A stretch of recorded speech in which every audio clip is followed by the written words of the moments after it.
दोस्तों जो क्वेश्चन बच गया था उसके बारे में बताना है। 11 नंबर क्वेश्चन 10 तक हो गया था, 11 नंबर क्वेश्चन बता रहा है। दो गोले का आयतनों का अनुपात 8:27 है। 11 नंबर क्वेश्चन, दो गोलों के आयतनों का अनुपात। आयतन, गोला का आयतन क्या होता है आप जानते हैं, 4πr³ होता है, क्यू होता है, ठीक है। तो आयतनों का अनुपात, दो गोला है, उसका आयतन का अनुपात V1, आयतन मतलब वॉल्यूम होता है, V1 अनुपात V2 कितना दिया हुआ है, 8:27, ठीक है। तो ये वॉल्यूम चूँकि दिया हुआ है तो हम जब भी इसका क्या कहता है त्रिज्या निकालेंगे, वॉल्यूम दिया रहेगा और क्षेत्रफल पूछेगा, क्षेत्रफल का अनुपात बताइए।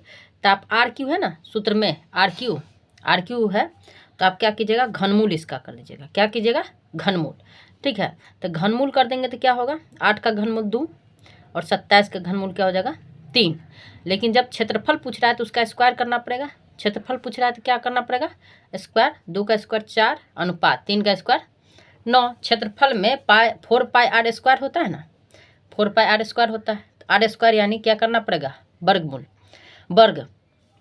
और जब हम आयतन से निकालेंगे, आयतन का अनुपात 8:27 था, ये 3 था ऊपर में, तो इसका घनमूल निकालेंगे। पहले त्रिज्या निकालेंगे, R1 अनुपात R2 आ जाएगा आपका त्रिज्या 2:3, तो फिर उसका क्षेत्रफल निकाल लेंगे। 2:3 का स्क्वायर बराबर 4:9। ये ट्रिक है, आप ऐसे भी बना सकते हैं लॉन्ग प्रोसेस से, लेकिन ऑब्जेक्टिव है तो बताना ही पड़ेगा शॉर्ट प्रोसेस। मतलब आयतन रहेगा तो और क्षेत्रफल निकालना है तो पहले घनमूल निकाल के वर्ग कर देंगे, ठीक है। तो ऐसा है। नेक्स्ट क्वेश्चन है, किसी गोले का संपूर्ण पृष्ठ क्षेत्रफल 611 है। गोला का संपूर्ण पृष्ठ क्षेत्रफल कितना है, 611। तो गोले का व्यास पूछ रहा है। गोला का संपूर्ण पृष्ठ क्षेत्रफल,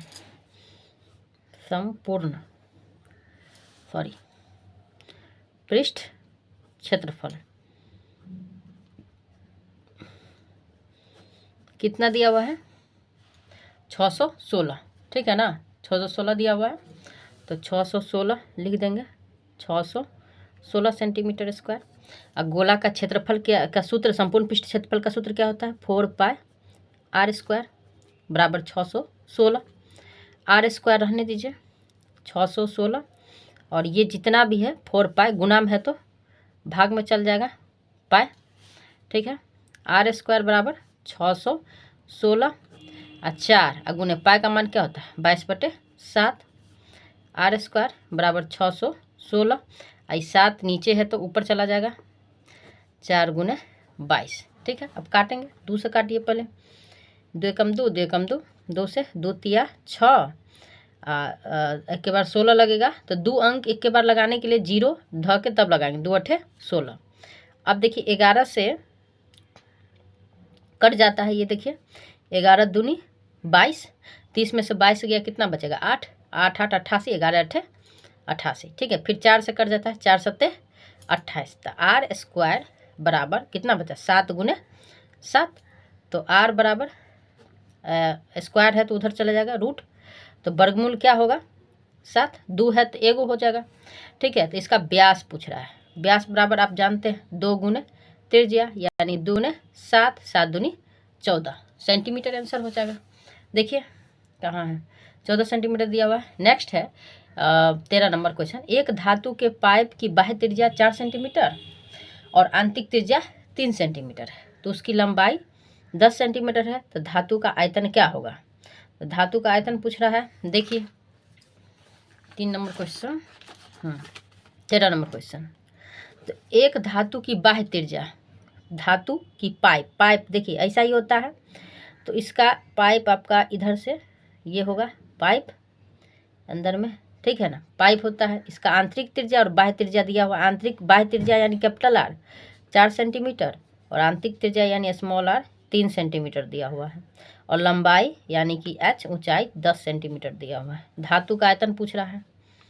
धातु का आयतन, धातु का आयतन देखिए दोस्तों, जब पाइप हो, भी खोखला पाइप हो, पाइप तो खोखला ही होता है, तो उस अवस्था में आपको आयतन जो निकालना होगा, बेलन का आयतन, धातु यानी बेलनाकार है तो बेलन का आयतन होगा πr² h होता था ना, तो तो आप क्या देंगे, एच देंगे, आर स्क्वायर की जगह पे capital R square minus small R square, यही होगा। तो पाई का मान कितना है, 22/7। याद रखेंगे खोखला गोला का आयतन, बेलन का आयतन यही होता है। गुण एच का मान 10 दिया हुआ है, और आर है आपका 4, इसका स्क्वायर है स्क्वायर, माइनस आर है 3, इसका स्क्वायर है स्क्वायर। 22/7 गुने 10, 4 का स्क्वायर 16, माइनस 3 का स्क्वायर 9, ठीक है। तो 22/7 गुने 10 और गुने 16 में से 9 गया, कितना बचेगा, 7, 7 7 कैंसिल कर दीजिए। अब 22 10 को गुना करेंगे 220 सेंटीमीटर क्यू हो जाएगा, ठीक है ना, क्योंकि आयतन है तो क्यू हो जाएगा। यही आंसर हो गया आपका, देख लीजिए 13 नंबर। नेक्स्ट क्वेश्चन है, त्रिज्या आर तथा ऊंचाई एच वाले एक लंबवृत्तीय शंकु का आयतन। तो ये सूत्र है आपको, शंकु का आयतन क्या होता है, 14, शंकु का आयतन, आयतन आपको बताए हुए हैं 1/3 पाई आर स्क्वायर एच। चूँकि यहाँ पर आर कैपिटल आर है, पाई देखिए आर के जगह पर त्रिज्या कैपिटल आर दिया हुआ, ऊंचाई कैपिटल एच दिया हुआ, तो हम भी आर के जगह पर कैपिटल आर रखेंगे और एच के जगह पर कैपिटल एच। देखिए मिल रहा है कि नहीं, कहाँ 1/3, देखिए बी नंबर, ठीक है। घन इकाई, इसीलिए आयतन का सेंटीमीटर क्यू होता है, घन इकाई होगा, घन इकाई, क्योंकि ये 2 आई यहाँ 1 3 घन हो गया। नेक्स्ट क्वेश्चन 15 नंबर क्वेश्चन है आपको, ए भुजा वाली समबाहु त्रिभुज का क्षेत्रफल क्या होगा। ए भुजा वाली समबाहु त्रिभुज का क्षेत्रफल क्या होगा, एक सेकेंड। हाँ, तो एक भुजा वाली समबाहु त्रिभुज का क्षेत्रफल पूछ रहा है। तो भुजा कितना, ए, समबाहु त्रिभुज का क्षेत्रफल पूछ रहा है। आपको हम सूत्र बताए हुए हैं, समबाहु त्रिभुज का क्षेत्रफल। देखिए दोस्तों, फॉर्मूला एकदम जरूरी है, याद कर ही लेना है आपको, ठीक है।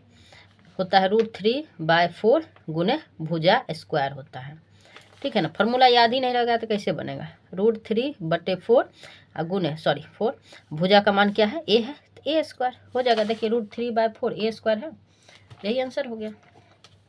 16 नंबर क्वेश्चन, सॉरी √3/4 ए स्क्वायर है ना, 16 नंबर क्वेश्चन आप देखिए। तो 16 नंबर क्वेश्चन है, हाँ, तो 16 नंबर आपका क्वेश्चन है, 3 सेंटीमीटर त्रिज्या वाली गोले का आयतन। तो जिसका त्रिज्या 3 सेंटीमीटर है, त्रिज्या 3 सेंटीमीटर, गोले का आयतन, त्रिज्या कितना है 3 सेंटीमीटर, गोला का आयतन पूछ रहा है, गोला का आयतन, आयतन, ठीक है ना। तो गोला का आयतन क्या होता है, 4/3 पाई आर क्यू, याद रखेंगे सूत्र। तो 4/3, देखिए आंसर में पाई दिया हुआ है, पाई का मान नहीं दिया हुआ है तो पाई का मान हम नहीं धरेंगे, ठीक है ना। पाई का मान वैसी को इसी रख देंगे, पाई गुने आर, आर कितना दिया हुआ है 3, इसका क्यू है तो इसका भी क्यू, ठीक है ना। तो 3 गो 3 से 1 3 कटेगा तो 2 गो 3 बच जाएगा, ठीक है ना। तो 4 पाई गुने 3 का स्क्वायर कितना हो जाएगा 9, 9 चौके 36 पाई, ठीक है ना। सेंटीमीटर क्यू होगा, क्योंकि आयतन है तो क्यू होगा, ठीक है आंसर। देखिए नेक्स्ट क्वेश्चन 17 नंबर है आपका, एक घनाभ की लंबाई चौड़ाई ऊंचाई दिया हुआ है 8 6 5, तो विकर्ण की लंबाई। देखिए घनाभ, घनाभ का सूत्र नहीं बताए थे, ठीक है ना। तो घनाभ में लंबाई होती है, चौड़ाई होती है और ऊंचाई होती है। पहले इसको देख लीजिए, ये आपका लंबाई है, चौड़ाई है, ये ऊंचाई है। तो घनाभ का पहले हम सूत्र बता दें, घनाभ का आयतन पूछेगा तो होता है L गुने B गुने H। घनाभ का वक्र पृष्ठ क्षेत्रफल या संपूर्ण पृष्ठ क्षेत्रफल, वक्र पृष्ठ या संपूर्ण पृष्ठ पूछे, कुछ भी पूछे, संपूर्ण लिया लिख देते हैं, पृष्ठ क्षेत्रफल क्या होता है 2 × LB + BH + HL। हम सूत्र इसीलिए लिख दे रहे हैं कि आप लोग याद कर लीजिएगा, किसी के पास नहीं होगा तो। और फिर आपका ये हो गया विकर्ण, घनाभ का विकर्ण, घनाभ का विकर्ण, विकर्ण हो जाएगा √L² + B² + H², ठीक है ना। H² होगा, एक सेकेंड, H² होगा।